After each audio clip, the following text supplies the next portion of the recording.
L'aéroport de Bipemba, sur notre terre bénie de Bakwanga en Mbuji-Mayi. À bord de ce jet, le lieutenant-général Jean-Pierre Kassongo Kabwik. Sans répit, aussitôt arrivé dans la cité du diamant, le commandant SN se branle sur les artères asphaltées de Mbuji-Mayi jusque dans ses complexes. Les écoles primaires Maréchal 1 et 2, trahies malheureusement par la vétusté de ces murs qui rappellent les pires années de la dictature.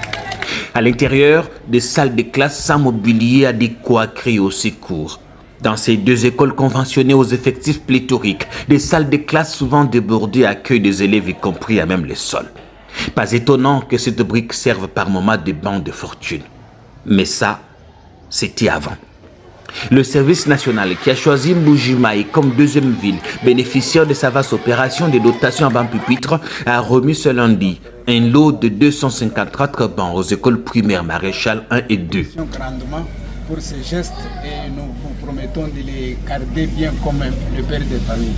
Remercions grandement le président de la République, son Excellence Félix Antoine Tshisekedi Tshilombo, pour son amour qu'il a pour notre pays, la RDC, et son souci de voir l'enseignement aller de l'avant, particulièrement à notre égard pour la dotation de ces bancs.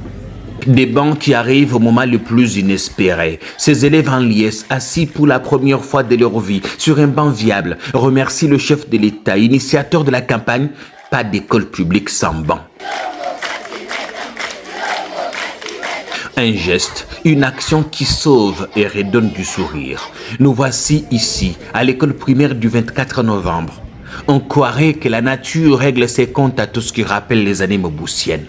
Le constat est quasi le même et les bénéficiaires trouvent des mots justes pour remercier les donateurs. Nous rendons un vibrant hommage au président de la République démocratique du Congo, son Excellence M.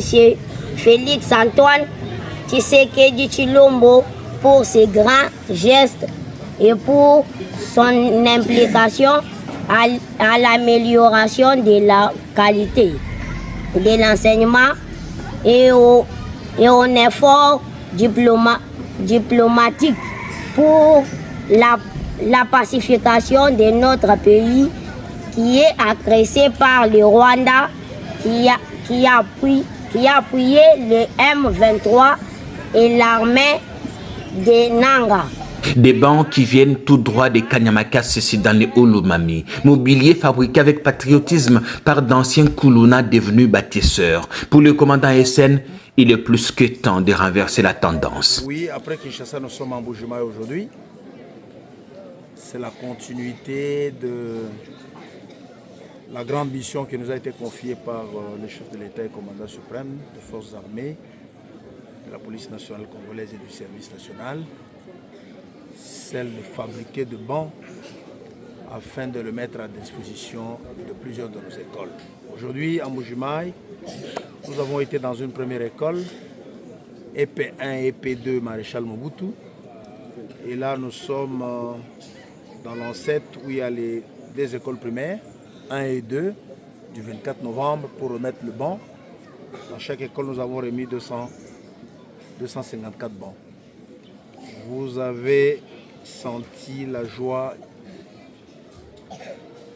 que dégagent ces enfants. Vous avez visité les salles de classe, vous avez vu. C'est un constat de désolation.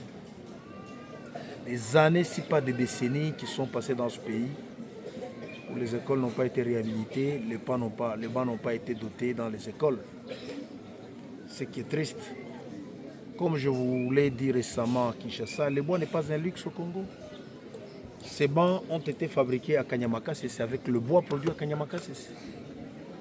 Pourquoi Kanyamakassi, ce n'est pas ici? Parce que c'est à Kanyamakassi que nous avons l'atelier. Vous voyez pourquoi nous avons cette ambition d'installer au moins un atelier de menuiserie dans chaque chef-lieu de province, au moins dans chaque province, qui est un atelier de menuiserie qui produise des bancs à mettre à la disposition de nos écoles. Le défi est grand. À Mbuji-Mayi, le lieutenant-général Jean-Pierre Kassongo Kabwik n'y est pas pour un passage éclair. Sur ordre du chef de l'État, le commandant SN remettra des bancs pupitres à plusieurs écoles de la ville. Il sera d'ailleurs ce mercredi à l'université officielle de Mbuji-Mayi pour la même opération.